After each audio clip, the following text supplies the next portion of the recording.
See, there's something within us that wants to leave a legacy.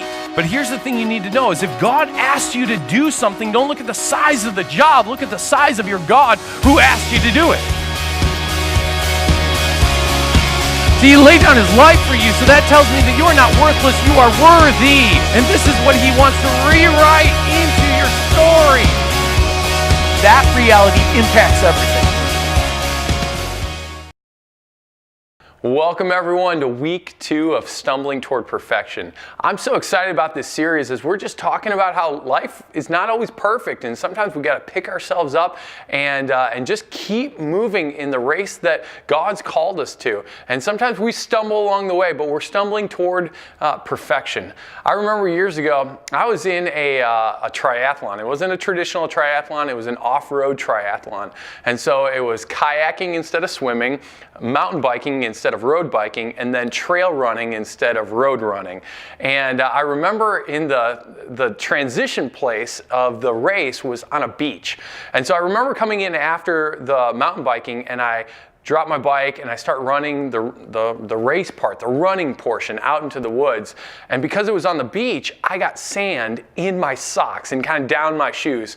And I started running on out there into the woods, and it didn't take very long before the sand that had made its way down into my socks just really started hurting. And I could tell, man, this is not going to go well. But in my mind, I'm like, I just got to finish the race. Just keep running.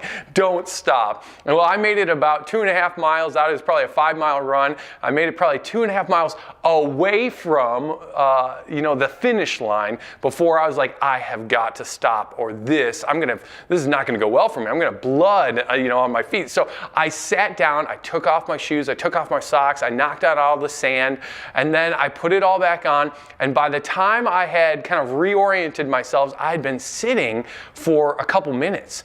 And I got back up, and literally at that point, cramps started setting in, and I was like, I just want to quit. I was exhausted at that point. I'd been racing already for a couple hours, and I was shot. And literally, if I hadn't been as far away from the finish line as I was, I couldn't just hop on a road and get to the finish line and kind of cut the course. I had to make it 2.5 miles back to the finish line. That's where my van was. That's where my family was waiting. And if I wasn't that far out there and had to just get back to my family, I probably would have quit right there. But I got back up and I started running once again. But I don't know how many of you kind of in your walk with God, things aren't going quite how you had planned or as you thought they were, or things would go, and you, quite frankly, you just feel like giving up. You feel like, man, I want to wave the white flag and quit. And in many ways, that's what we were discussing this past week. The character I was looking at is Peter. And we all know Peter's life. I kind of walked us through this past weekend, if you weren't there, a little bit of his past from how he was called to follow Jesus. Even along his journey, while he followed Jesus, he was the guy who told Jesus and all of his other followers at the Last Supper when Jesus said, one of you is going to disown me. Peter says, listen, if everyone else disowns you, I'm not going to. Like, he's the one who opens his mouth and says, not me. And Jesus says, well, before even the rooster crows tomorrow morning, within 12 hours, by the way, Peter, you're going to disown me 3 times. And sure enough, that's exactly what happens. And we saw in Scripture how Jesus has this beautiful moment of kind of reinstating Peter. It happens once again at the lakeside while they're fishing. And it's this kind of really sweet moment where Jesus says, hey, are you going to keep fishing, or are you going to do what I've called you to do? He says, I want you to feed my sheep. I want you to tend my sheep. 3 times he repeats this. And what he's doing is he's really saying, Peter, I see how you failed and you blew it. Yeah, you denied me. And you might feel like, listen, I'm going to just get the consolation prize in this thing called discipleship, and I'll just call myself a good participation award, as maybe as good as it's going to get. But now I'm going back to life before I knew you. I'm going to just go back to fishing. But Jesus looks at him and says, no, that's not what I've called you to. And he really invites him back into the journey. It's time to get up. Even though you've stumbled, it's time to get up and go again. And I know in my own life, we've had these moments where you feel like you're stumbling. Maybe it doesn't feel like it can get much worse, and it feels like you're tripping over things, or I didn't plan this, and your faith is now in crisis. I remember a couple of years ago, right here at Lakeland, we had kind of one of those moments where I found my faith was at the crux of a moment where I had to make a decision. Am I going to trust God, or am I going to trip up here? It was in kind of a staffing situation that we were going through. We had been about a year without a small groups person, anyone kind of leading that ministry. We were looking for a small groups pastor.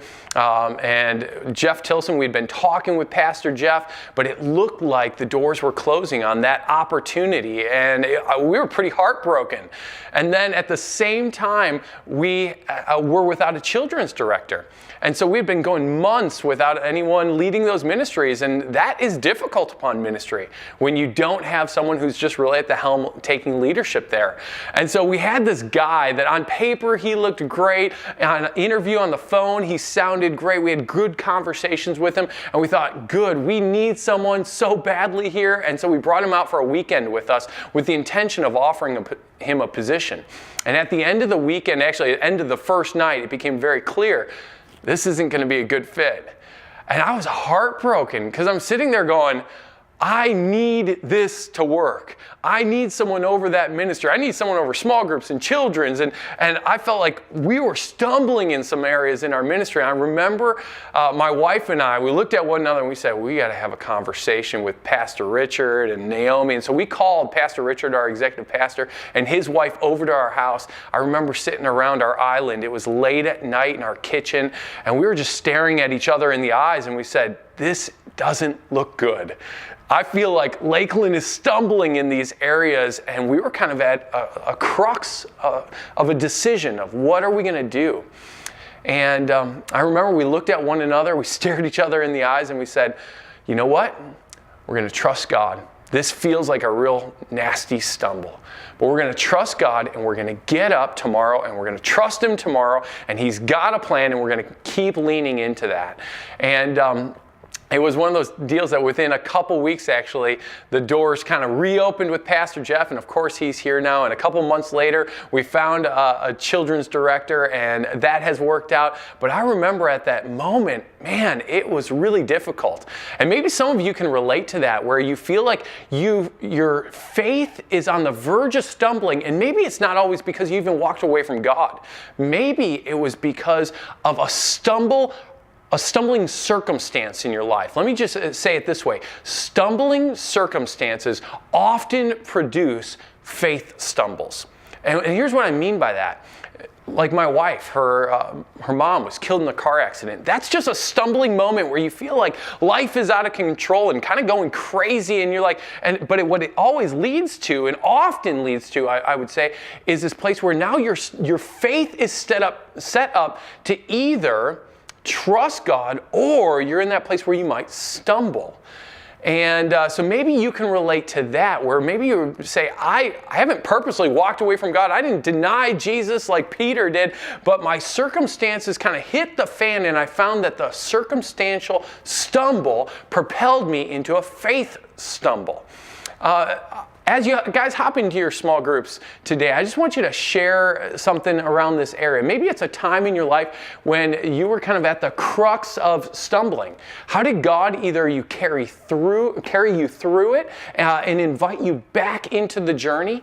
How did you meet God, and how did He meet you in the midst of that moment? I know that in life we're going to stumble, but as we walk with Him, we're actually stumbling toward perfection. So enjoy your conversations in your small groups. We'll talk to you next week.